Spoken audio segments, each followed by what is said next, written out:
Olá, você que é físico, acadêmico, simpatizante. Hoje a gente está com um novo episódio, com um ilustre convidado, né? E para falar de um tema muito pertinente. E hoje ao meu lado aqui, retornando ao podcast, tá aí, Gabriel. Show. Opa, boa noite, pessoal. Muito bom estar aqui de volta no podcast Café com Física, né? Hoje a gente tem um convidado muito ilustre, como o Rafael já falou, e sobre um tema muito pertinente que a gente vai abordar durante esse tempo aqui de podcast. E eu gostaria que esse nosso convidado se apresentasse agora, nesse momento, e contasse um pouco da sua história, da sua carreira e tudo. Seja muito bem-vindo. Olá, bom dia, boa tarde, boa noite para os internautas que vão nos assistir, nos acompanhar. Eu sou Igor Paim, professor há 25 anos. Minha formação primeira foi biologia, mas passei pelo direito, também passei pela psicologia mecatrônica, mas não concluí. E hoje estou à frente do Centro de Referência em Educação à Distância, que é uma direção sistêmica, né, um órgão suplementar do IFCE que atua promovendo, fomentando, apoiando, ajudando a normatizar regras em relação à educação à distância na nossa instituição. E, enfim, tive mestrado, doutorado na área de educação. A parte desse meu doutorado foi na Universidade de Ciências Aplicadas de Tampere, Finlândia. E a gente pode, dentro dessa carreira da educação, ter uma visão panorâmica sobre a complexidade e pluralidade que o mundo da educação é hoje. Eu digo que ser professor hoje é muito mais complexo do que há 20, 30 anos, né? Porque parece que o futuro chegou mais cedo. Parece que a vida dos Jacksons já está quase acontecendo, né? E eu me sinto, ao mesmo tempo, feliz por estar vivendo nesse tempo com tantas intensidades que nos atravessam, mas também bastante preocupado, né? Me esforço para ser uma pessoa que entende o seu tempo e procura resolver as demandas desse tempo. Então, eu sou um pesquisador, um estudioso, né, da área da educação, e para mim é uma grata experiência estar aqui com vocês, um público tão dileto, tão jovem, e eu fico muito feliz em ver esse movimento de curiosidade, esse movimento de proatividade, né? A gente precisa fortalecer muito a nossa dimensão cognitiva, né? Hoje, mais que nunca, parece até um exagero, fortalecer o nível de juízo e competência moral para e passo com o nosso nível de cognição, né? Porque o mundo não está para os fracos. Perfeitamente. É isso aí, professor. E, assim, o senhor falou aí sobre a sua carreira, né, na área da biologia, né? Eu sei que o senhor também tem a formação em direito, não é isso? Direito. Então, o senhor flertava com direito ambiental, algo nesse sentido? Minha monografia foi nessa área, né, do direito ambiental. Sim. Sustentabilidade. E aí, quando é que o senhor enveredou assim por essa parte mais das IAs, da tecnologia, nesse sentido? Isso já começa no meu doutorado mesmo, né? Quando a gente começa a entender o Active Learning, as metodologias ativas, e o consórcio inevitável com as tecnologias educacionais digitais, né? Então, assim, começa ali com as tecnologias, porque eu entendi, né, e eu venho promovendo essa ideia de que metodologia é a alma do ensino. Método caminho a ser seguido, né? Quando eu digo que o caminho a ser seguido é igual a alma, o ânima, e ânima da Grécia, aquilo que se move, aquilo que se agita, aquilo que dá movimento, eu estou dizendo que é um método em sala que dá movimento, ânimo, energia, vida à sala toda. Mas eu comparo a tecnologia ao corpo do ensino, né? Ao veículo que hospeda essa alma. Eu digo, um corpo sem alma não vale nada, mas uma alma sem corpo não tem potência, né? Então, assim como o corpo precisa do espírito, o espírito precisa do corpo. Então, a gente tem que ter corpo e alma do século XXI, ou seja, eu entender de metodologias ativas, a gente mexe com mais de 60 métodos, e entender desse consórcio profícuo com as tecnologias educacionais digitais. Porque os alunos são nativos digitais, eles vivem na digitalização da vida, eles entendem o mundo através da tecnologia. O que é bom e é ruim ao mesmo tempo, porque quando você pega algumas obras que eu tenho retomado muito nos meus discursos, como Fábrica de Cretinos Digitais, de Michel de Bourdieu, ele mostra que desde 2015 para cá o QI vem diminuindo. E a capa do livro dele já coloca assim: pela primeira vez, os filhos são menos inteligentes que os pais. A geração atual hoje pontua menos nos testes de QI que os seus pais. E por quê? Né? E aí ele vai buscar, Carlos, ele vai mostrar que a linguística verbal e a lógica matemática são inteligências que são um dos 15 módulos, né, do VISC 4, do PAIS 3, os testes psicométricos de inteligência mais confiáveis, né, hoje. E percebe que a pontuação da habilidade linguística mesmo, a leitura profunda, está muito afetada. Então esse mundo das tecnologias que nos traga, que nos seduz, que nos encanta e ameaça, né, que é um remédio e uma droga ao mesmo tempo, tudo é dual, assim, parece que é uma coisa meio barroca, né? O anjo e o demônio ao mesmo tempo convivendo. Ele tem prejudicado muito a cognição dos jovens. Então, assim, aumento da ansiedade, da atenção saltuária, da leitura rasa, né? Da menor poder de, também, lógico-matemático. Então, caiu a inteligência linguística verbal e a lógico-matemática. E aí ele vai tentar ver isso, por que isso está acontecendo. E aí você vê uma geração também que se viciou no prazer de curto prazo. E os banhos de dopamina que você recebe no seu cérebro por ver um videozinho, né, 30 segundos, etc. E isso traz um efeito de ansiedade. É o que a gente brinca de sociedade do miojo. Né? Que é tudo em 3 minutos, que é tudo instantâneo ao mesmo tempo já. Só que a vida é processo.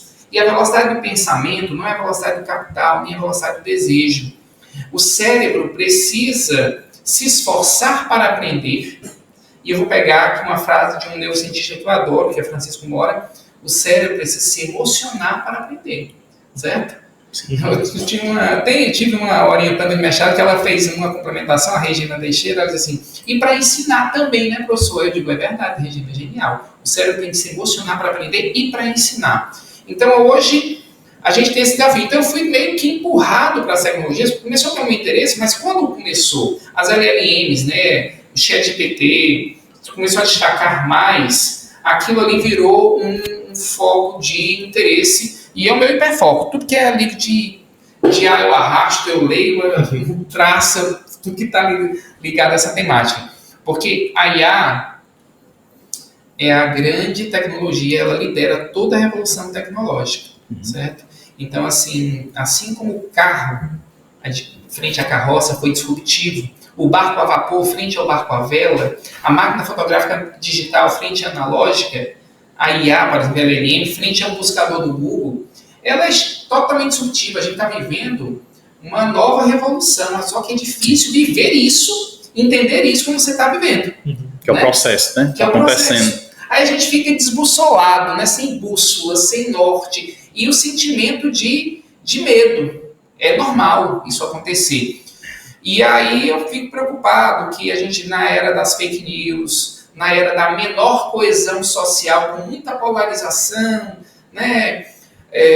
As pessoas confiando menos umas nas outras, é prejudicial. Quando eu digo assim, até com essas tecnologias não, por exemplo, View 3, né, que hoje está no burburinho, todo mundo falando sobre isso, vídeos altamente realísticos, sim. Vão mexer com um ditado dos mais antigos, que eu chegasse assim, Rafael, cara, tu tem certeza? Ele disse, cara, eu vi. Eu ia falar isso também. Eu vi. Agora eu nem posso mais nem confiar. E nem tu pode nem confiar. Nem nos meus olhos eu posso confiar. Nem nos seus próprios olhos. Então agora isso veja como pode ter um apropriacionismo e terá. E pode ver, 2026 vai ser um ano extremamente desafiador aqui no Brasil, com as eleições e muita gente usando deepfake, usando essas ferramentas para atordoar. Por isso que mais que nunca a gente tem que fortalecer a cognição. Sim. Né, das pessoas, para elas poderem entender.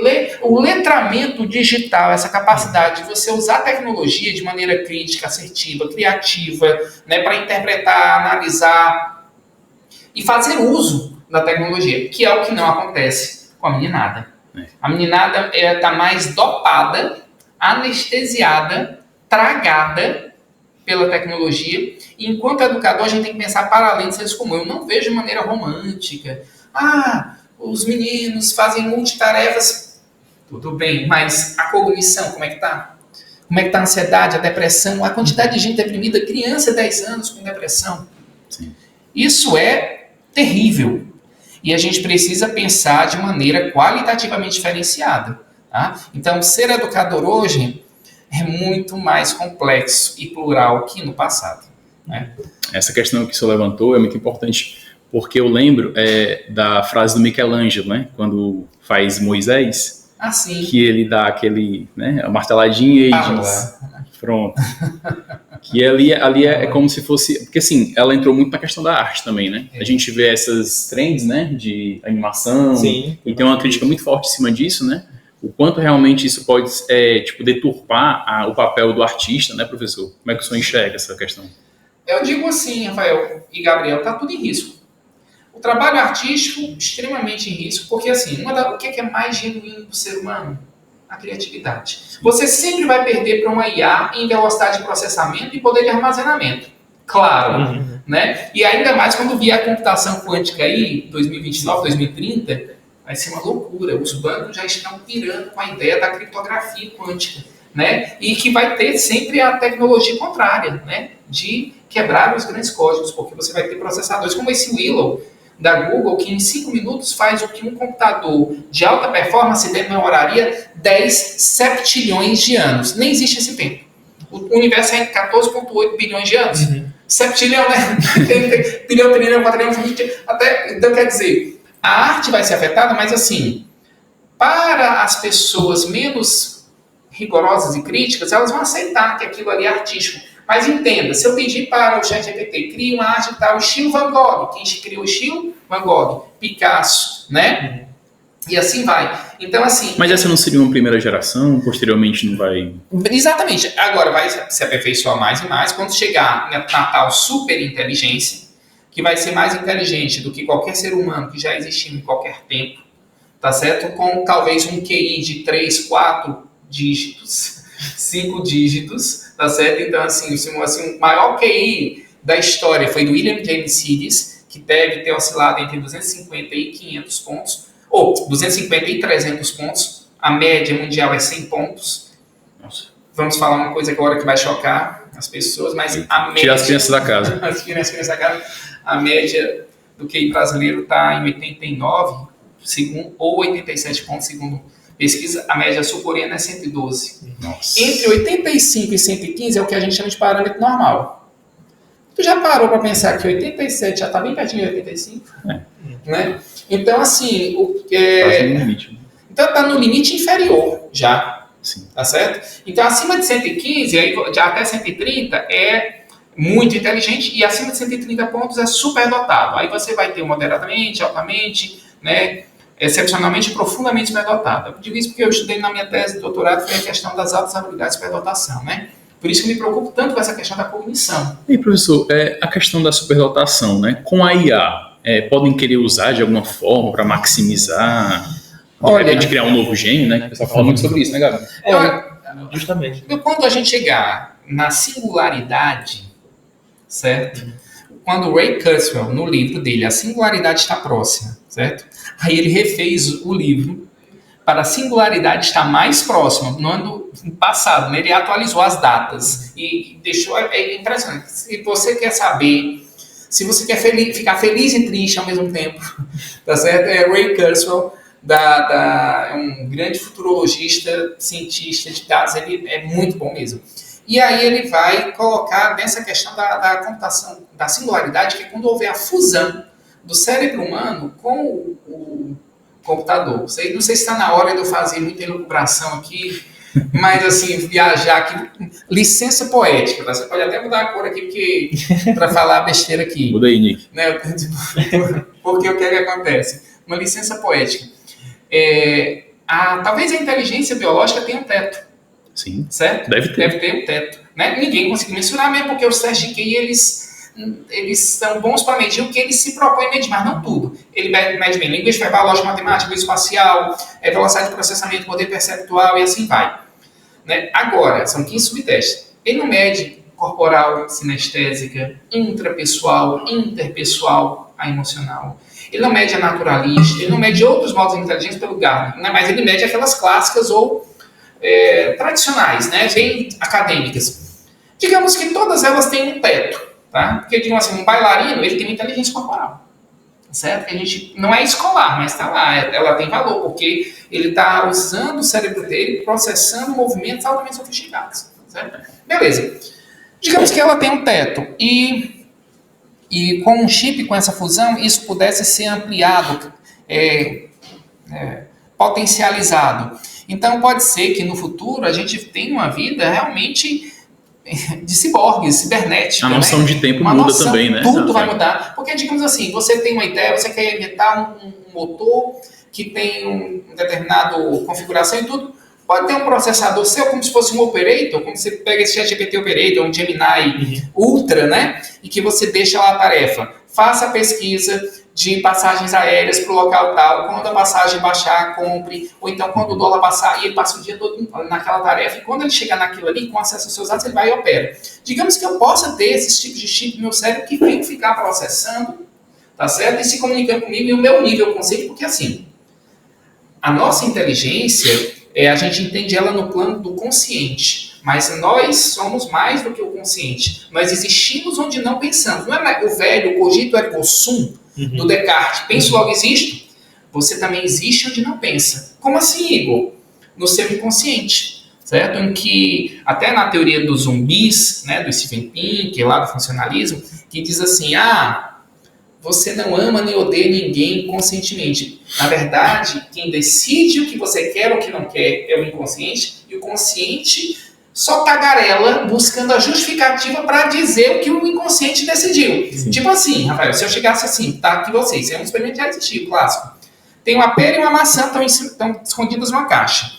Aí eu digo, olha, eu vou levantar as duas caixas ao mesmo tempo, tem duas frutas. Aqui você quiser comer, você não vai falar, você vai mover seu braço e pegar. Aí digamos que você quer a maçã, que está aqui. Tá? Aí quando levantou a caixa, olhou para as duas, pegou a maçã. Acontece que o impulso elétrico para a contração muscular veio antes do córtex pré-frontal, que é o sede do raciocínio, memória, inteligência, consciência e autoconsciência. Ou seja, você só se torna consciente que quer a maçã depois que o estímulo elétrico para o braço já foi. Ou seja, é como se o cérebro já decidisse, já mandou aqui para o braço, e depois o consciente, eu queria a maçã mesmo. Tipo assim, o povo do consciente não teria decidido nada, tá certo? E o inconsciente tomou a decisão, então você gosta, aí eles começam a esticar, né? Eu gosto dessas teorias da mente, né? São várias que tem. Mas assim, gosto muito dessa parte do funcionalismo, e aí você vai ver que é possível que uma nova IA, né? Alcance, influencie, seja influenciado, não sei como é que vai ser essa fusão entre esses processadores e as camadas que nós não temos consciência, mas que existem, e que são operantes e que tomam decisões, tá certo? Então a gente não sabe exatamente como é que vai ser esse mundo, né? Admirável Mundo Novo, né? Naquela obra clássica, né? Eu não quero que a gente chegue nessa distopia, né? Porque é um mundo em alfa, beta, gama, delta. Então, quer dizer, um mundo em que você tem as classes dominantes, que é o que a gente já tem hoje, a gente já viu a droga, né? A gente já está com a pílula, tá reproduzindo, que né? É a rede social, né? Então, assim, é um mundo de desafios, e por isso que você só não tem direito a uma coisa nessa vida: ser ingênuo. Se você for, eu quero ser ingênuo. Olha aí. No mesmo dia você vai ser enganado. O fruto proibido, né? Você tem que conhecer, né? Tem que conhecer. Exatamente, conhecimento. Agora eu lembrei de um vídeo da Maria Besteira, outra besteira que vai sair agora. Um livro um filme aí do Viu a Eva, falando, o pessoal já fez toda a Bíblia de maneira de paródia, com essa realidade virtual, né? Assim, eu vi. Né? Tu viu essa? Já, até das pirâmides. Rapaz, já o pessoal é danado. Então, assim, se prepare. Agora eu vou já dar um spoiler. A gente vai aqui no IFCE, vai lançar um curso, e eu mesmo quero fazer o primeiro, né? Usando deepfake, e eu vou fazer sobre evolução. Então, eu vou chegar e dizer assim, olha, então aqui, para falar sobre a teoria da evolução, gostaria de convidar uma pessoa muito especial, vai virar a cadeira, vai cair a barba, dizer, olá, sou o Charles Darwin, e falar sobre a teoria da evolução em primeira mão. Caramba, quero fazer o curso. Então, assim, isso, veja, o que é a emoção? O cérebro tem que se emocionar para aprender. Verdade. Quando você sorri, diz assim, me divertir, tá certo? Porque a educação tem que ser encarada não como um produto horrível, nem apenas como um processo que ela é, mas mais que isso, como uma experiência humana. Se você vai no restaurante, você gosta, você volta. Certo? Então, enquanto experiência humana em primeira mão, e a nossa experiência mais legítima, porque tem a educação formal, a informal, a não formal, segundo alguns autores, você está aqui, está aprendendo, mas você está ali, conversa com seu amigo, está aprendendo. Todo lugar o ser humano está aprendendo, né? Ou desaprendendo, né? Também assim, se ele tiver com fontes não confiáveis. O importante é, eu tenho um lema que aprendi com o professor Valdo Vieira. Não acredite em nada, nem no que eu lhe disser. Experimente, tenha suas próprias experiências. A primeira coisa que eu digo para meus alunos em sala de aula, gente, não acredite em nada. Aí eu tenho alunos de primeiro ano, olhando as crianças, né? Aquela coisa, como assim? Não, eu posso errar, eu posso estar mentindo. Como você vai saber? Não vai, você tem que sempre ter crítica, certo? Com tudo que você lê, tudo que você ouve, tá certo? Crítica, autocrítica, que é fundamental, porque é o que permite que a gente evolua. Hoje a gente vive se escandalizando para o mundo. Ai, que político corrupto, olha, e é tão tolerante com os nossos próprios erros, né? Essa sociedade é uma complicação, tá certo? Mas que, assim, bem para a gente está vivendo. É chamada de sociedade do espetáculo, do desperdício, dependendo do autor, né? Espetáculo, depois, eu não vou ficar dizendo dos autores, não. Desperdício, era dos distraídos, sem estar distraído, era dos atrasados, do consumo, né, que o Balão tanto falou. Enfim, falei do espetáculo, né? Do prazer. Do prazer. Tá? Que tudo tem que ser prazeroso, tem que ser intenso, tem que ser máximo. Não, gente. Não. E você pode postergar o prazer. Até porque se você ficar só focado no prazer momentâneo, você não faz nada na vida. Tá certo? Porque a maior parte das coisas da vida tem esforço mesmo. Certo? Isso me lembrou aquele senhor que apresentava o... Complicações? Não. Qual? Abujan, né? Abujan? Provocações, o nome do programa. Que ele fala que a gente não quer qualquer amor, a gente quer o amor todinho, a gente quer pra ontem, a gente quer tudo, né? Aquela coisa sempre mais, né?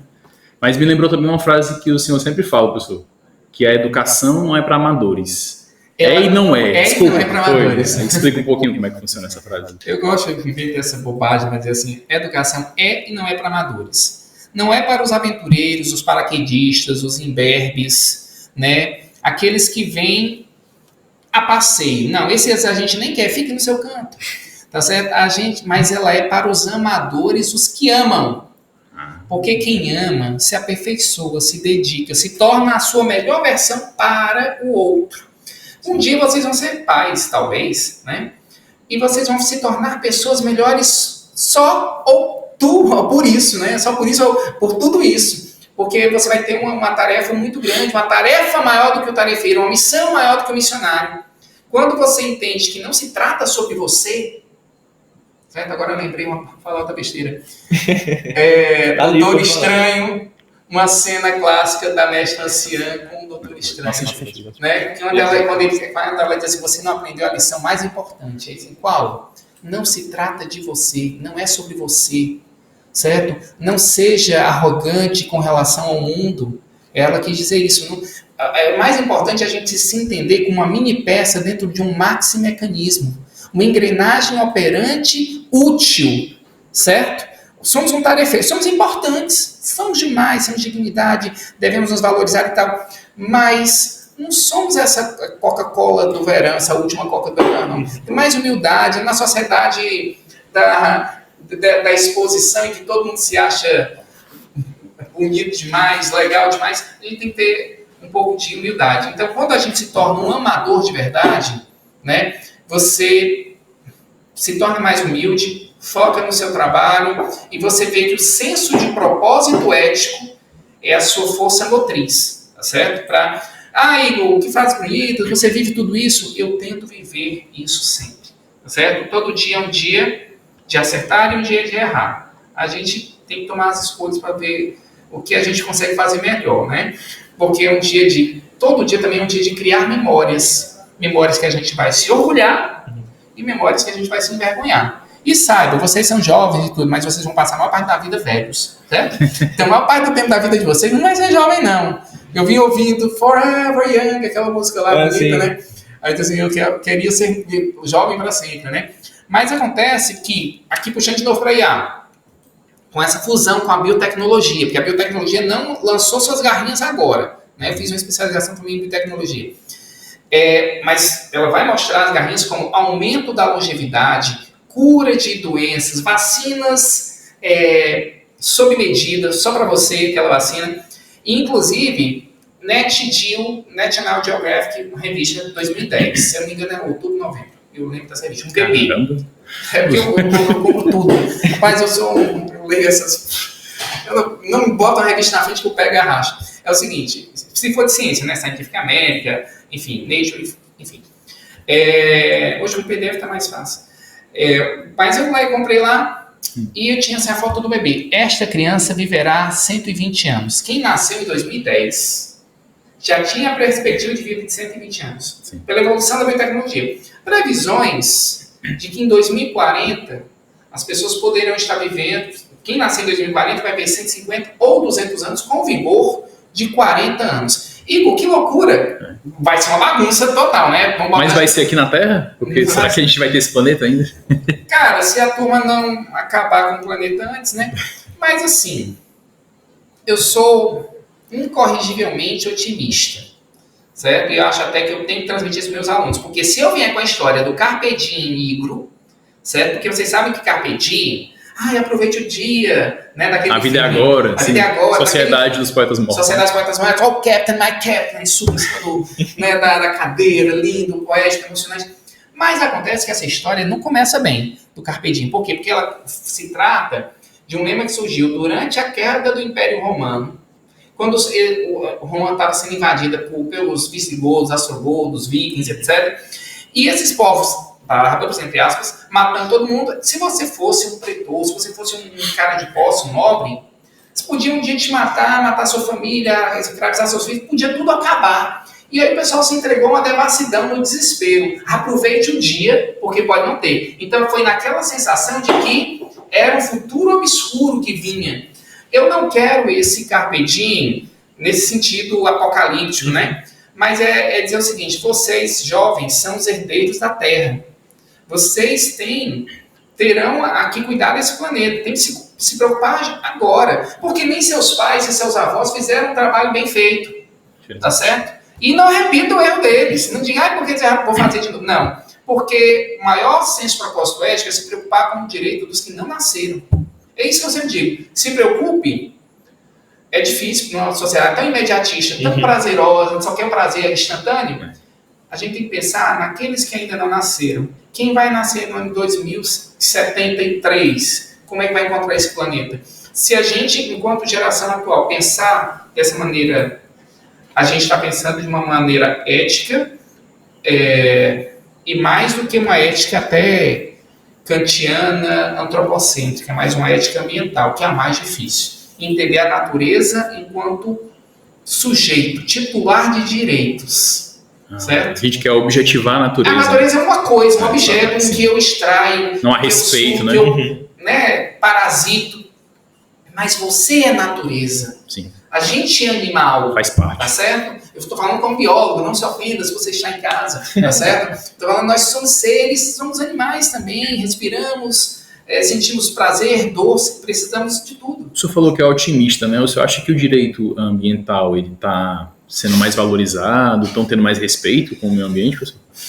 Cara, o problema, assim, o direito ambiental, ele é um conjunto de normativas muito bem estruturadas, é direito de quarta, quinta geração, quando a gente começa a se preocupar com o meio ambiente. Porém, o problema é a conscientização e a sensibilização ambiental. Quanto mais você está aprisionado pela tecnologia, mais descolado você está do meio ambiente. Então, você não pode se preocupar com aquilo que você não ama, que você não vivencia. Se o ambiente é uma coisa que você extrai, que você consome, você não tem que preservar aquilo, você não tem que conservar, certo?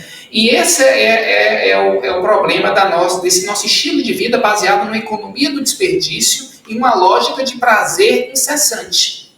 Sempre eu pensando agora. Por quê? Porque, Veja, temos que dizer que você está errado. Capitalismo quer dizer que você está errado. Tipo, você pode se vestir melhor, você pode ser mais bonito, você pode ser mais inteligente, mas aí você tem que morrer de trabalhar, se escravizar, para poder que sua lógica da vida seja o consumo. Sim. E se você consumir, tudo se resolve, né? Se você comprar. Então, a lógica dessa vida baseada no consumo, da obsolescência programada, da obsolescência perceptível, né? Em que você só vai ser felicidade igual ao nível de consumo que eu tenho. Se eu tiver o computador da maçãzinha, eu já tenho status social, eu posso me exibir, tá certo? Então, depende do número. Depende do número, né? Porque, né, isso aí é outro critério. Atualizado. As categorias foram inventadas para fazer as pessoas se sentirem mal. Certo? Então você cria categoria para você se hierarquizar, porque tem essa necessidade de se sobrelevar e diminuir o outro é uma forma desonesta de se elogiar, né? Então, enfim.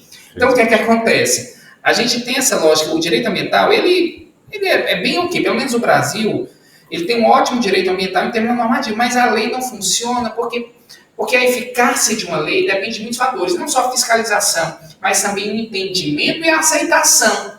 As pessoas precisam entender que aquilo é importante, para que elas possam, de maneira autônoma, se mover. Porque a ética, existe a teoria do Lawrence Kober, que eu estudei muito, é um autor que eu gosto muito, me influenciou muito na tese de doutorado, até eu brinco assim, eu tive uma professora, praticamente foi uma orientadora, Patrícia Bataglia, e ela foi orientando de George Lynch, que foi orientando de Lawrence Kober, e Lawrence Kober foi orientando de Piaget. Aí lá em casa eu brinco assim, olha, eu tô aqui, eu vou ter assim, aqui, eu tô ligado na sucessão do Piaget aqui. Brincadeiras à parte, né? Mas assim, tem aqui uma genealogia aqui. Dá pra fazer um quadro, né? Um quadro, assim, tem que fazer isso. Né? De pai a fazer, que eu tô. Bota uma fontinha ali. Mas brincadeiras à parte, o Kober, que foi orientando o Piaget, estudou sobre o juízo moral e o Lynch, a competência moral. Mas assim, em resumo, a moral ela tem 6 estágios. O primeiro estágio é a punição. Você só faz o certo se não for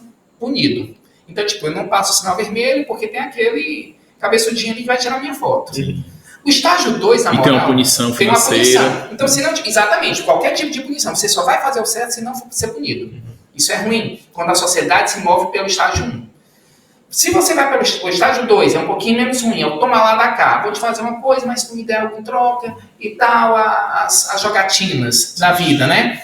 Mas é menos ruim, porque eu estou fazendo uma coisa de uma troca, né? Uma dupla troca aí. E muitas vezes o estágio 2 é hedonístico, ele está muito ligado ao prazer também. Esses são pré-convencionais. O estágio 3 e o 4 são dentro do nível convencional, que está no 3. A lógica do bom menino, boa menina, quando eu faço certo para ter um reconhecimento social. Do tipo, eu estou aqui passando, aí o Gabriel tá ali, aí eu disse assim, tem um mendigo aqui, vou dar comida, aí eu tiro uma foto, tá certo? Aí boto no Instagram, aí eu assim, que pena, assim, porque ninguém ajuda. Quer dizer, eu tô nitidamente querendo aplausos, curtidas e assim, me holofote. O palco, né? Eu só faço aquilo que é o correto porque eu vou ter uma retribuição, um ganho social, um status. Time de futebol, igrejas, partidos políticos, qualquer grupo, certo? Que a pessoa se enfie lá. Estágio 4 é a lógica da legalidade. Eu faço certo porque eu reconheço na lei um acordo erga omnes que se estende a todos. Então, assim, eu vou pagar meus impostos, porque se todo mundo paga, tudo funciona bem e tal. Então, eu não desobedeço a lei, não porque eu temo a sanção, mas porque eu a reconheço que ela é importante. Certo? Enquanto convenção social. Enquanto convenção social, tá certo? Estágio 5 e o 6 são os pós-convencionais. O 5 é assim, vou obedecer a lei, que é um acordo que em média, a maioria das leis, digamos assim, é quando a lei não é injusta, né? Mas se eu perceber, por exemplo, que uma lei fere o direito da maioria, eu posso ir contra a lei, não é minha primeira escolha. Mas eu posso desobedecer a lei se eu perceber que ela é injusta. Então, o que é que eu faço? Eu faço o que é melhor para a maioria. É uma ética utilitarista, mas assim, que é baseada na lógica de beneficiar a maior parte das pessoas. Então, se uma lei é injusta, eu posso desobedecê-la. O estágio 6 é uma lógica, é a melhor de todas, que é a ética kantiana, segundo a teoria do Kober.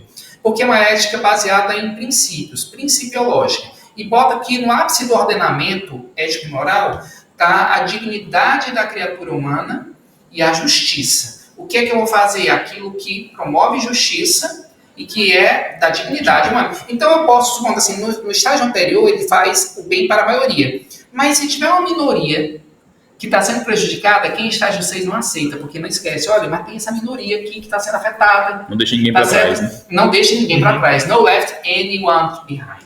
Né? Então, assim, isso é o renome dos finlandeses, né?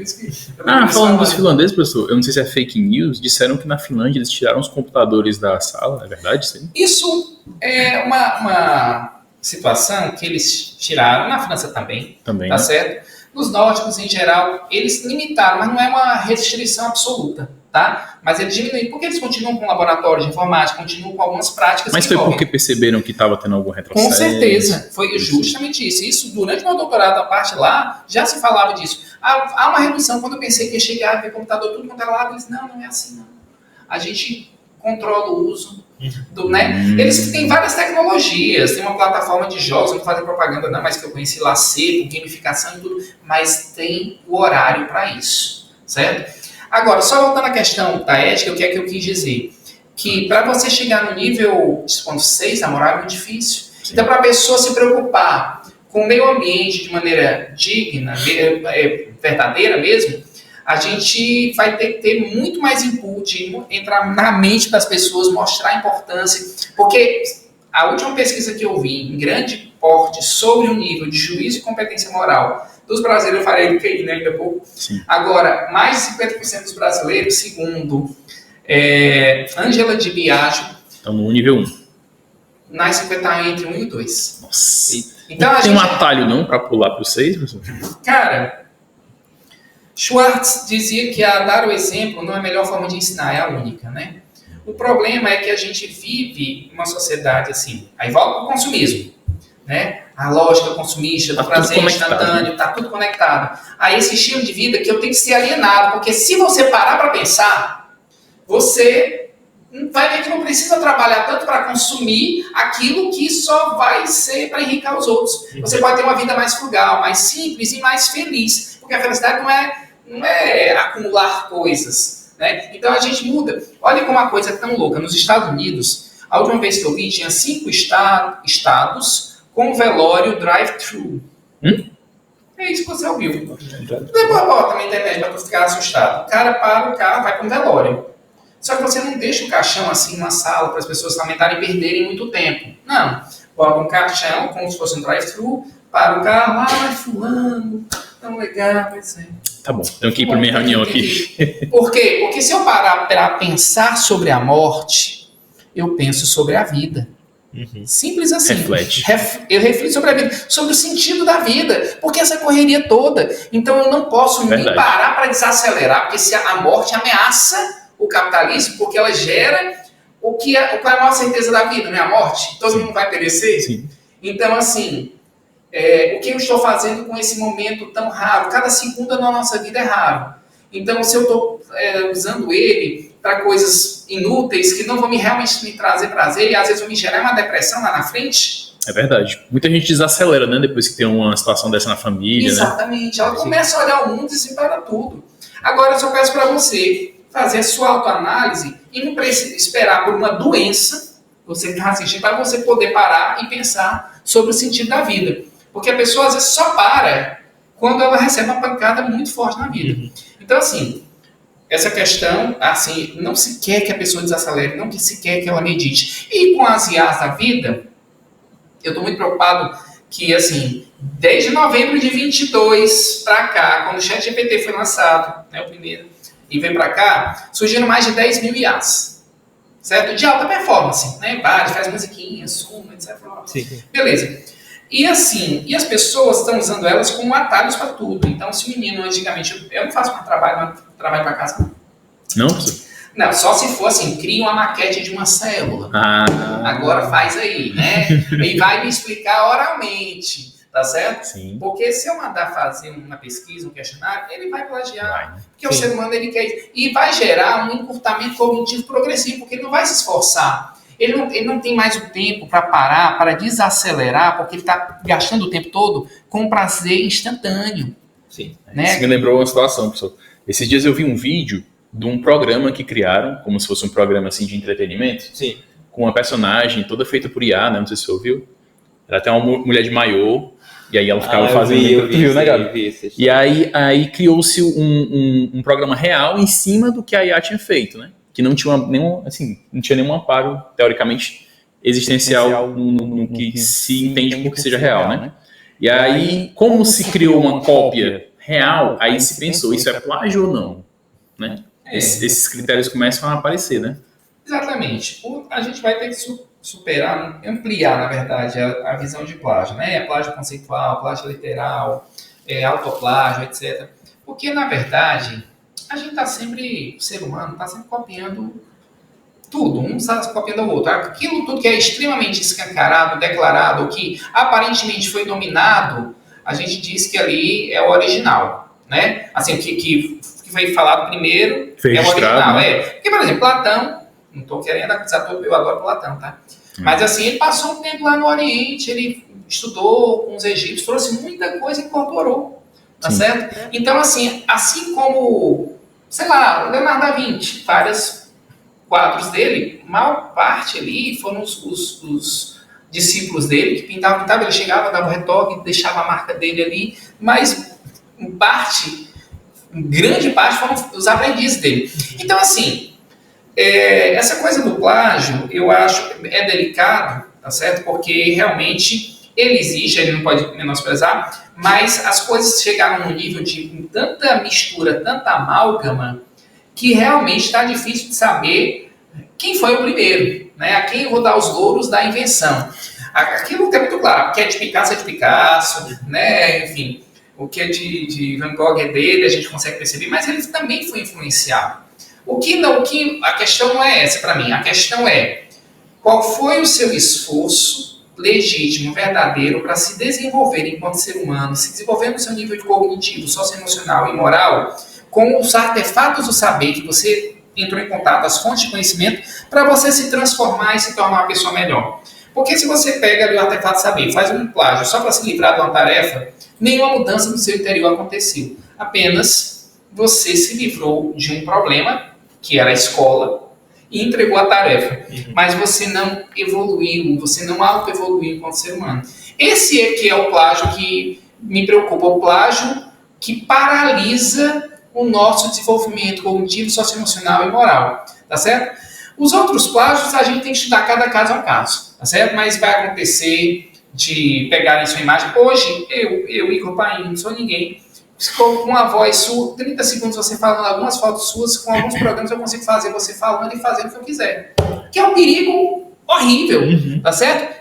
E olha que sou eu, imagino que não tem dinheiro, nada na vida. Agora imagina uma corporação que usa isso para fazer influenciar numa eleição. Politicamente. Né? Politicamente. Então a gente pode ter impactos multidimensionais na sociedade, né? E para resgatar, eu sempre digo o seguinte, o ser humano está sempre pronto para regredir. Certo? A gente está sempre pronto para regredir. Olha só, não deu 100 anos da Segunda Guerra Mundial e a gente está voltando àquelas ideias abjetas, mais de chorume mesmo, Chernobyl, que é nazismo, fascismo, enfim, pessoas voltando àquela defesa. Parece que e é descarado, né? Assim, na internet mesmo, todo mundo vê isso aí. Exatamente. E isso aqui é o grande problema, esse retrocesso. Então, a gente tem que manter mesmo as pessoas com mais criticidade e aumentar o nível de juízo e competência moral. Ajudar as pessoas a responderem as 3 perguntas básicas da vida. Quero, posso, devo. Aí eu vou plagiar aqui o Cortella. Aí você plagia o Cortella. Cortella, eu estou plagiando assim. Direito. Ele diz assim, tem coisas que quero, mas não posso. Tem coisas que posso, mas não devo. Tem coisas que devo, mas não quero. Quando o teu quero, teu posso e o teu devo tá desalinhado, tu tá lascado. É porque tu tá todo errado. O que tu deve querer é o que tu deve poder e é o que tu deve dever.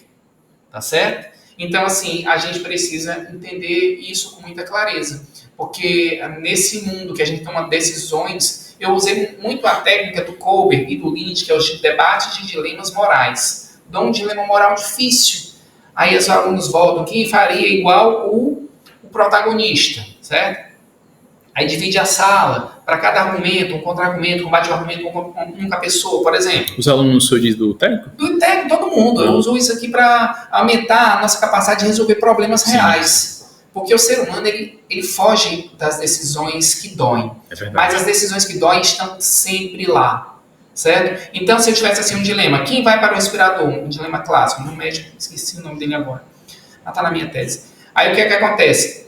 Tenho aqui 8 leitos, são ocupados e tal. A doutora Tereza está lá na prontidão. Tem um leito que tem um menino que só está sobrevivendo, um bebê, para tornar ainda mais sensível, por medidas extraordinárias, tá? Aparelhos, respirador e tal.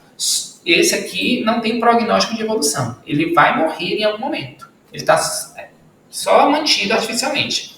Chegou um bebê em estado crítico agudo, mas se receber um respirador, ele sobrevive. Você é a doutora Tereza, o que você faz? Todos os 8 leitos estão lá. Todos estão usando respirador, não tem nenhum livre. Ela, no dilema, tira o respirador do bebê que está no estado que não tem evolução, não tem progresso, ou seja, ela está matando o bebê. Sim. E coloca no bebê que chegou, certo? E salva a vida dele. E aí começa a confusão, certo? No debate, porque o dilema moral, ele tem que gerar esse incômodo. E você não pode, aí você concorda ou discorda do que a doutora Tereza fez?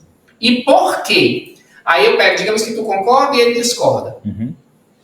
Aí tu vai defender. Aí eu tenho que dizer o seguinte, teus argumentos têm que ser lógicos, coerentes, fundamentados. Eu enquanto professor, vou ficar manter a regra, mediando. Cada argumento, um contra-argumento. Aí ele vai depois que tu falar, ela não pode fazer isso porque ela não é Deus, digamos assim, ela não tem direito de decidir quem vive e quem morre, não sei o quê, tá. Aí tu vai ter um discurso assim, digamos que mais teológico, digamos. Certo. Que vale, tá valendo, ok. Porque o meu papel enquanto professor não é ficar dizendo que o aluno está certo e errado, mas é tentar ajudar esse aluno a chegar à melhor versão dele, certo? Maêutica. Maêutica sempre, né? Sócrates sempre vive. Aí o que acontece? Aí você está do outro lado, aí o Gabriel vai dizer, não, mas não é por aí. Ela fez uma análise de parcimônia de males. Qual era o mal menor? Ela vai depois ter 2 mortos, se agir como você fez. Então ela fez com diminuir o número de mortes. Então, digamos que ele foi utilitarista, talvez, ou prático para alguns, tá certo? Ou frio para outros. Aí ele contra-argumentou, certo? Disse que não se tratava de uma questão teológica, uma questão prática, ele tentou contra-argumentar e deu uma outra ideia, mas ele não pode desrespeitar. Aí você não poderia dizer assim, você vai para o inferno, seu não sei o quê, então começar essa confusão. Aí eu não posso permitir isso. Então, o debate é a regra do ping-pong. E cada argumento, um contra-argumento, combate o argumento, nunca a pessoa. E faz as pessoas falarem, e todo mundo tem que falar o que vai incomodar, porque já se posicionar já é doloroso. Sim. E falar sobre o seu posicionamento num tema tão sensível, uma morte de criança, né? Mas acontece que isso acontece todo dia, porque falta ou sobra leitos nos hospitais. Pelo que me consta, mais falta, né? Então, assim, não quero também ser injusto. A gente tem um ótimo sistema de saúde, eu acho que o SUS ele é exemplo para o mundo. A gente tem nossas dificuldades, tem nossos desafios. Parabenizo o SUS pelo que ele é, né? Enquanto político, público e tudo. Mas eu sei que a gente tem desafios. Mas, assim, aqui é didático, tá? Quem estiver me ouvindo aí é exemplo. Exercício acadêmico. E aí, professor, mas o senhor diz, você vai ser contra, você é a favor? Não, deixa as vontade. Deixa as pessoas à vontade. Começa assim a técnica. Eu tentei aperfeiçoar a técnica. Eu boto um dilema, aí eu peço para você escrever individual, caladinho. Você não pode, ei, o que é que vai fazer? Não, quero que seja o seu momento. O seu momento é que você escreve individual. Se você concorda ou discorda do que a doutora Tereza fez, certo? E por quê? Aí depois que cada um diz assim, quem foi a favor e quem foi contra. O bom dilema divide meio a meio. O dilema, apesar de que o dilema é feito num grupo eclético. E se eu tivesse um grupo de religiosos? Aí tender sempre para um lado, né? Enfim. Mas um grupo eclético funciona bem, meio a meio. Aí o que vai acontecer?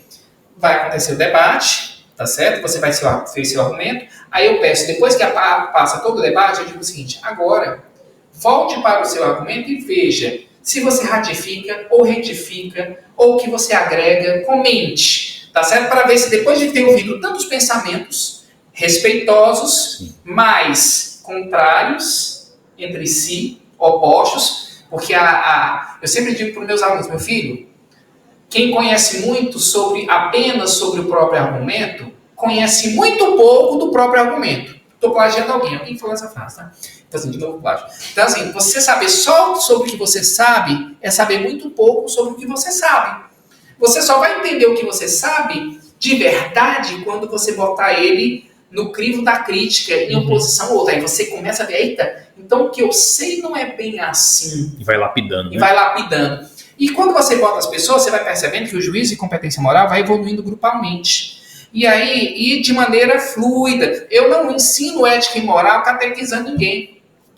Aliás, é até violento fazer isso. E não vai funcionar. O mais importante, não funciona. Não repito o erro.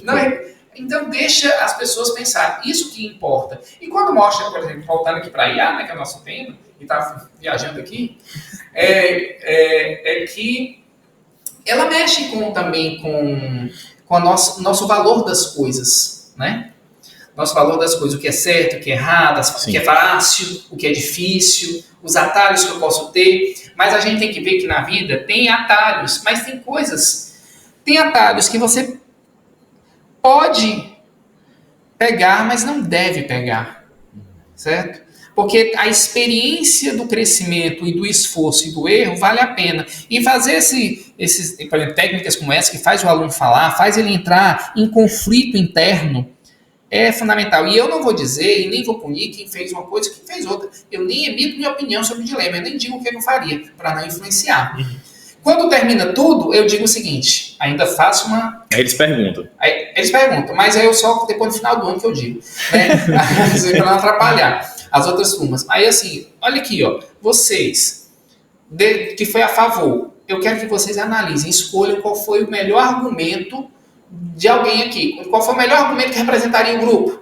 Porque eu estou forçando a tentar ver o nível médio do juízo de competência moral. Estou forçando a identificar se é estágio 3, estágio 4, estágio 2 da moral, tá entendendo? Eu não pesquiso. Tipo assim, se a maior média dissesse assim, não, foi o argumento do fulano que falou que se a gente tivesse feito isso, a gente ia para o inferno. Ou seja, estágio 1 da moral, punição, tá medo de ir para o inferno. Mas eu tenho que entender isso como um dado, como evidência de ética do grupo, sem condenar, mas entender e tentar ajudar as pessoas a transcenderem essa lógica, tá certo? Mas é coisa fluida, com a técnica você vai trabalhando e nunca dizendo, é isso, é o certo, é errado. Essas coisas de cartilha, pessoal, educação moral e cívica, tende a não funcionar, tá certo? Porque toda vez que você sufoca, porque o ser humano ele é assim, ele é heterônomo na infância e pode se manter a vida toda na infância. Heteronomia é quando a norma vem de fora. Tá certo? Não faça isso, porque senão você apanha. Né? O menino não faz. Mas depois que chega um ponto que você pode... Eu quero que a pessoa vá para a autonomia moral. Quando ele decide fazer o certo, porque ele decidiu. Isso é qual estágio? Isso aí é assim. Você não é estágio. Você coloca assim, a lógica heterônoma é até o estágio 1 e 2. Tá certo? Certo? Ou, não, até o estágio 4, porque a lei é heteronomia. Depende de como você encara. Se você só obedece à lei porque ela lhe força, é heteronomia. Mas se você olha para a lei e reconhece que ela é importante, mas você decide segui-la porque reconhece o valor dela, e não porque a teme, aí é autonomia moral. Certo? Que é o que falta nas pessoas. Sim. As pessoas não têm uma autonomia moral fundamentada. Não, eu faço o que eu quero, mas esse faz o que quer, não é o faz meditado. Não é o faz pensado, profundo. É o faz mais da pulsão instintual, da fala dos apetites, dos desejos. E não propriamente naquela fala conscienciosa, que fundamenta. E por quê? Aí quando você fala o porquê, e aí a pessoa dá uma resposta. Aí você usa o porquê sucessivo. Aí você quebra o cara. Porque você fizer 3, 4 porquês sobre a mesma coisa, ele vai te dar um tapa. Ele não quer responder, ele não quer se encontrar consigo mesmo, ele quer fugir. Nós fugimos de nós mesmos sempre. Nós somos especialistas nisso. Certo? Eu me incluo nisso também, porque quanto mais velho eu fico... É do ser humano, professor? É do ser humano. Tá certo? Mas pelo menos a gente tem que entender uma coisa. Eu sempre digo, quanto mais velho eu fico, menos eu minto. Então, assim, vamos se aperfeiçoar, vamos se lapidando para ficar corrigindo os erros e se tornar uma pessoa um pouco melhor. Tá certo? E, assim, queria só dizer uma coisa. A gente tem que se ligar na IA, que é o foco do nosso programa, mas, assim, 6 em cada 10 empregos no Brasil vão sumir em 20 anos. Sim. Certo? 6 em cada 10 empregos, 58%. Isso não é um privilégio do Brasil, não. A Argentina, 64%, e vários outros países. O professor está incluso nesse pacote, professor? Porque, assim, eu vi um exemplo que o senhor deu uma vez, que fizeram um teste com a IA, né?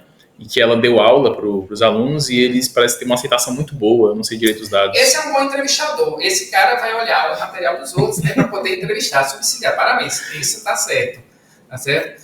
Parabéns, Rafael. É o seguinte, é verdade, isso foi em 2024 agora, em Harvard, em Pequim, em Xangai, pegaram salas de aula, tá certo?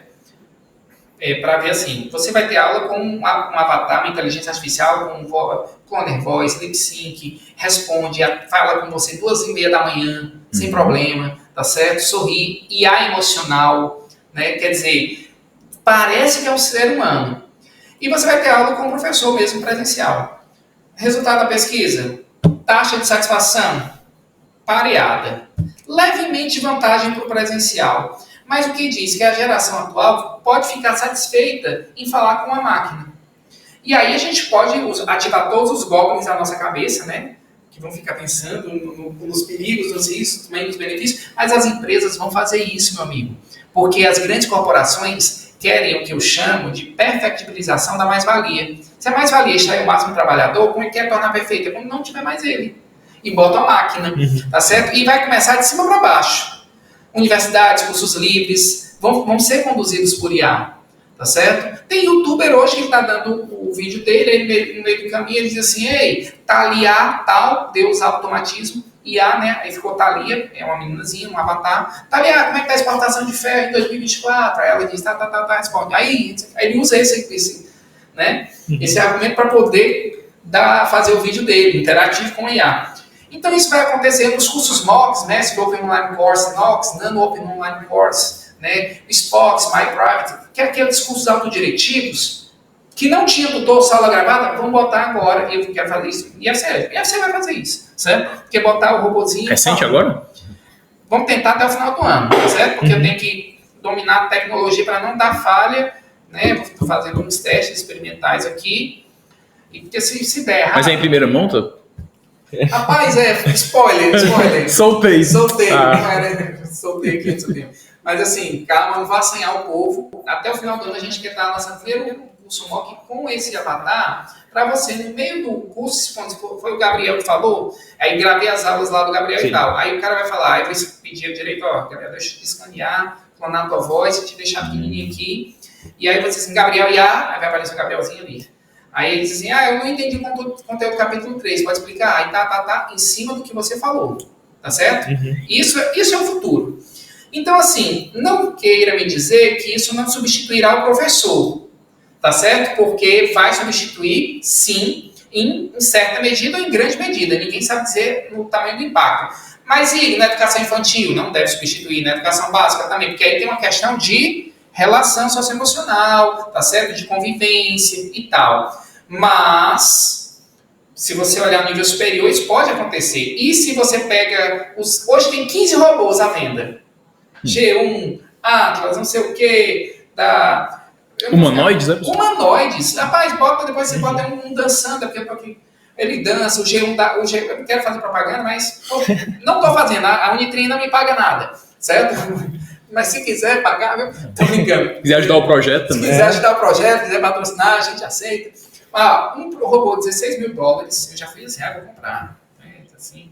Só que assim, é uma confusão lá em casa, pagar 250 mil no robô. Mas ele atende porta, ele faz ovo, ele dança, e ele, se eu dançar, ele me copia e dança também. Ele também pode me ensinar a dançar. Então, botando ele para ensinar crianças na escola, certo? Para falar. Na escola? Como se fosse a professora? Como se fosse a professora de experimentos na China, né? E outros robôs também, tá certo? Porque ele tem tipo um GPT na cabeça, tá certo? Com a LLM muito bem desenvolvida que conversa e que tira dúvidas e que cada vez mais aprende com as pessoas e tal, e que está evoluindo. E aí tem situação de botando ele para lutar com o Kung Fu, aprender, mexendo no bastão, ele mexe, botar ele para andar do lado da polícia, mais causando, né? Que ele tem 1,30 m, 35 kg, é baixinho, mas tem outro de 1,70 m, tem 15 hoje para vender, depende do seu da sua disposição aí. Sim. Na China tem universidades que fazem agora um concurso de corrida de robô. Então, sei lá, você da universidade A, B, C, manda os trabalhos, dizemos aqui o desenvolvimento das pernas. Para o aluno aprender, de alunos das engenharias, né, robótica e tudo, como fazer o robô andar, correr e tal, porque a marcha é uma das coisas mais caras do robô, né, o equilíbrio. Sim. E só para você ver como está o nível do desenvolvimento. Né? Então, eles já estão fazendo esses torneios com algo que, assim, antes a gente pensava que era só de filme. Então, assim, gente, a IA lidera a revolução tecnológica hoje. Quando a computação quântica chegar, vai se tornar absurdamente mais rápido. Mas, assim, em nível incomensurável. Desculpa, elas têm perigo de fazer uma revolução e dominar a gente? Muita gente tem esse medo, né? Gente, assim, sempre essas perguntas que se fazem, né? Tem que ser, eu tenho que fazer. Eles botaram aqui, eu tenho que fazer. Aqui, então eu vou sentir o script. Eu digo o seguinte, tudo é possível, certo? Porque existe uma situação.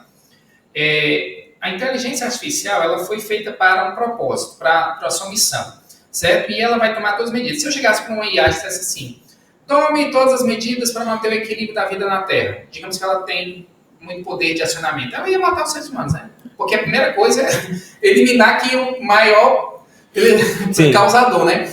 Então, o que vai acontecer? A gente vai ter aí uma evolução de uma inteligência artificial generativa, vai chegar na tal superinteligência, que vai ser mais inteligente do que qualquer ser humano que já existiu ou que existirá, certo? Em termos de processamento. E pode ser que ela tenha alguma programação de autoconsciência e de entendimento das coisas e do mundo e da própria existência humana de uma maneira qualitativamente diferenciada como nós pensamos. Então, eu não sei se uma revolução, mas que a gente vai ter muitos processos de estranhamento de IAs, aí já puxando a escada da ladeira, né? Reivindicando direitos, reivindicando participação. Já pensou chegar... Por que aquele teste de Turing, para saber se é consciente ou inconsciente, pega 2 computadores, né? Um computador é uma pessoa, só que se eu estivesse conversando com uma pessoa e com um computador, e chega um ponto em que eu não sei quem é a pessoa e quem é o computador, certo? Se eu tiver não souber mais, eu, enquanto ser humano, puder ser enganado, e está bem pertinho... Já tem ser humano que é enganado. Exatamente, né? Então, quer dizer... eu posso acabar tendo até algum tipo de patologia de entendimento da situação, porque hoje tem, vou usar a experiência, essa palavra que talvez não seja, não vou usar não, eu ia falar bestado, não vou falar bestado. Gente que se apaixona por um avatar, por uma IA e namora com ela, tem documentários disso, o cara tá aqui com um tablet e ele é fiel, e ele casou com aquela IA, tem cerimônia, tá certo? E aí eu fico preocupado, poxa, o pessoal já está com a taxa de reprodução 0.8, 0.7, né? Nem tão mais, né? Tendo happy hour. E aí, precisava ser 2.1, né? 2 pessoas acharam pelo menos 2, ou 1,1 para mais. Então, quer dizer, isso pode... Fala que tem aqueles robôs que fazem coisas que não deveriam fazer. Tem, sim, é o mais caro, viu? Então, quer dizer, é impressionante, a gente está vivendo um momento de disrupção e de deslumbramento e de medo. A gente não pode, eu acho o seguinte, eu sou a favor do medo. Como assim? Na lógica do Hans Jonas, da heurística do medo, do livro Princípio da Responsabilidade, do Princípio Vida, Ética, Medicina e Técnica, desses livros, né, do Hans Jonas. Quando ele diz que o medo é importante para te manter atento, alerta, consciente, precavido e prevenido, que são 2 coisas diferentes. Mas ele não pode ser um medo que entorpece, que paralisa, que bloqueia. Esse medo não é bom. Mas a gente também não pode ficar destemido. Então eu sou assim. Igual Maquiavel, onde é que está a ameaça? Vou pro lado dela. O amigo, ficar perto do amigo, mas mais perto do inimigo para entender como funciona e tal. A gente não pode menosprezar, porque não existe tecnologia sem intenção. Se a tecnologia é a aplicação de conhecimento para um fim comercial, bélico ou outro. Eu só estou esperando sair a IA de Deus. para avacalhar a coisa. Aí vai ter uma igreja da IA. Claro. Mas é claro, vai ser altamente monetizado. Então, se eu puder, não, Deus está me falando aqui, ó. Ele falou, mas ele realmente fala e tal. Ele ativou o sensoramento remoto ou dos olhos. Aí, quando Quando eu tô assim triste, ele diz assim, meu filho, você tá triste? É claro que ele viu meu olho fechando. Aí me conhece desde criança. Ele Sabe me dá o que eu gosto. conselhos, ele fala e tudo, ele até recomenda que eu tenho que comprar. Então, assim, e as mentes estão vulneráveis. Se as pessoas se enganam com memes, se as pessoas se enganam com lacrações, com besteira, eu tenho medo de uma horda de famintos e desempregados, porque perderam o emprego da IA, por causa disso, e vai ter desemprego. Por isso que a escola tem um papel muito importante. Sim. Porque tem outra pesquisa. Uma horda de famintos e uma horda de alienados, né? Para fechar. Mas assim, olha o que essa pesquisa falou do ano passado. O que você quer ser quando crescer? Para os jovens de 15 a 18 anos. 47% dos meninos e 53% das meninas diziam profissões do século 19 e 20. Dentista, médico, engenheiro, advogado, mais do mesmo. Mas as novas profissões, analista de dados, engenheiro de fintech, IA, transformação digital, agropecuária de precisão, tá certo? Não está no campo de percepção do jovem. Então ele pode ficar desempregado. Então o nosso papel é ajudar eles a perceberem que esse mundo está em transformação e que ele tem que pegar um nicho em que ele consiga ser feliz e produtivo e ter o espaço dele. Professor, mas será que essa pesquisa foi feita o quê? Numa escola pública, privada? Não, de larga escala e nem foi no Brasil. Ah, tá. Mas assim, já me gera preocupação, porque às vezes as coisas aqui estão um pouquinho pior, né? Sim. Assim, sem querer falar mal, mas assim, a gente tem um nível de escolarização mais baixo, um nível de criticidade mais baixo com relação ao que nos chega. Se o papel aceita tudo, a tela mais ainda, né? Então as pessoas simplesmente absorvem com esponja. E a vida não é assim. Então aquele lema que eu disse, do Valdo Vieira, não acredite em nada, nem mesmo no que eu lhe disser. Analise, experimente, tenha suas próprias experiências, critique. Tá certo? Porque o mundo está... o espectro cinzento, o certo e errado, está variando demais conforme a conveniência. E a gente só vai conseguir tirar a turbação disso tudo, tirar essa névoa com o olhar crítico, sóbrio, desapaixonado, tá certo? Não é que eu quero tirar as cores, a vida, né, a alegria da paixão e tudo, mas para a gente... eu digo assim, o cidadão comum não tem o direito de ser ingênuo. E o professor também não tem outro direito. Claro. O professor não tem o direito de ser ingênuo e não tem o direito de desistir. Porque se eu desistir, se eu chutar o balde, meu aluno chuta comigo. Tá certo? Então, não é só um não é só um aluno. Ele vai muito. Né? Por quê? Porque ele já está com medo, e ele é jovem, ele quer viver. Está cheio de pulsão instintual. Né? Quando eu digo instintual, assim, da vida mesmo, da juventude. E ele quer isso. E eu chegar e dizer assim, olha, todo político é corrupto, o planeta está se acabando, aí tu não vai ter emprego pra gente, vai passar fome. Se eu deixar esse cara desesperado,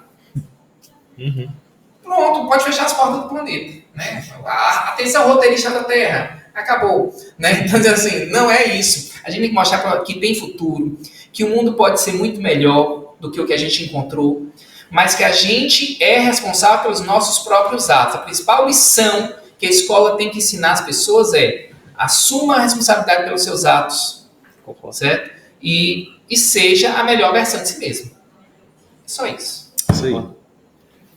Antes de finalizar aqui com o senhor, professor, gostaria que o senhor desse algumas sugestões para quem está acompanhando a gente em casa, né? Algumas obras, alguns livros e autores que o senhor... Vou falar de várias coisas, tá? Assim, para você deixar seu cérebro, entender como seu cérebro funciona e como tornar ele mais produtivo, enriqueça o cérebro.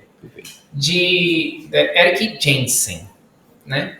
Se você quer estudar sobre futurologia e IA, tudo do Ray Kurzweil vale a pena. Como a singularidade está próxima, a singularidade está mais próxima em máquinas espirituais. Se você quiser estudar os efeitos da tela que são negativos, Michel de Bourdieu, Fábrica de Cretinos Digitais. O original é Fábrica de Idiotas Digitais, foi mais forte, né? Mas, assim, se você quiser estudar sobre juízo e competência moral para se tornar uma pessoa melhor, leia Kober, leia George Lind, tá certo? Leia Patrícia Battaglia, Ângela Di Biagio, né? Porque também você vai encontrar artigos dessas pessoas. Se você quer estudar sobre a mente, Steven Pinker é o meu favorito, né? E, claro, os clássicos, sempre os clássicos. Se for da educação, quem não passou por Piaget, Vygotsky, né, não viu nada.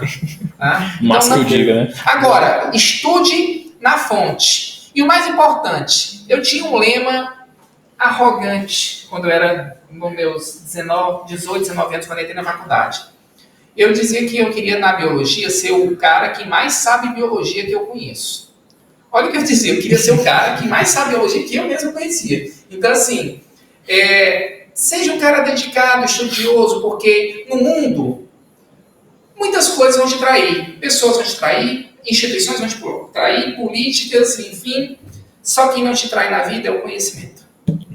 Nele você pode apostar. Aí sim, viu?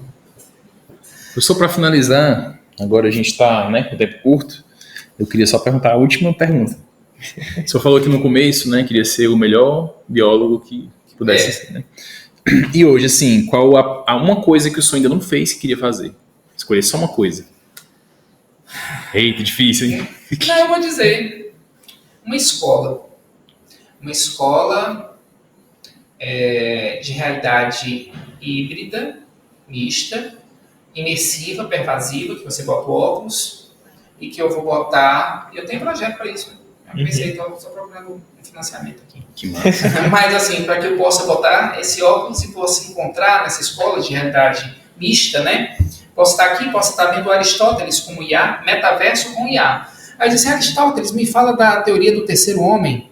Ou então, Platão, me explica aí o mito da caverna, e que eu posso, se eu quisesse, imagine uma escola física que mistura ambiente virtual, e diz assim, quero ir lá no departamento de física. Aí eu vou fisicamente lá, mas o Einstein lá, né, os grandes cientistas, Newton, né, o Planck e tudo. Então, eu sonho uma escola que use esse tipo de realidade, metaverso com IA, mas que seja uma escola que tenha metodologia ativa, tá certo? Consociada com as tecnologias digitais e que desenvolva as várias dimensões do homem. E dentro dessa escola não teria só aspectos técnicos, mas a escola de retórica, da fala, a escola da criatividade, a escola do juízo e competência moral, a escola que nos faz ser seres humanos mesmo, a escola da sustentabilidade, e isso tudo atravessando o estudo técnico de qualquer curso que eu estivesse fazendo. E que você vai passar por todas essas frentes. Porque para você ser um bom eletrotécnico, você deve saber falar de retórica, ter criatividade e tem que ter essas experiências diversas. Então,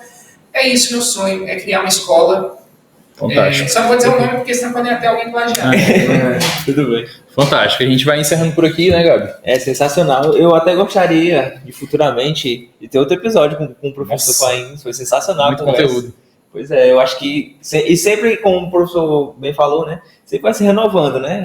Então a conversa sempre, daqui a um tempo já vai... Daqui a uma semana já seria uma outra conversa, já seria bem diferente, já com várias novidades, né? Porque a tecnologia sempre vai avançando, a educação também. Então, sensacional a conversa que a gente teve aqui com o senhor, professor, muito bom.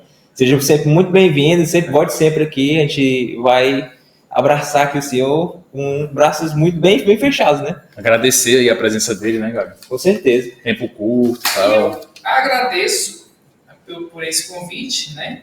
E também parabenizo, porque eu gosto desse tipo de iniciativa da juventude, quando você usa seu talento, seu tempo, para fazer algo que não vai ter essa recompensa financeira nem nada, mas é um propósito ético maior. Você está ajudando a disseminar informações que são importantes, gerar reflexão, e isso dentro de um oceano de ignorância, polifônico e polissêmico, muitas vozes e muitos sentidos, mas a maioria delas voltadas muitas vezes para coisas que não são da paideia, bom, belo, justo, verdadeiras. Vocês estão aqui como vozes não tão solitárias, mas falando do que é bom, tá certo? Então, parabéns a vocês pelo projeto belíssimo. Eu finalizei com uma frase, Gabi. Quer que eu finalize com uma frase? Bom, né? Nossa frase de sempre. Café com boa conversa é sempre ótimo, mas café com física é melhor ainda. Show!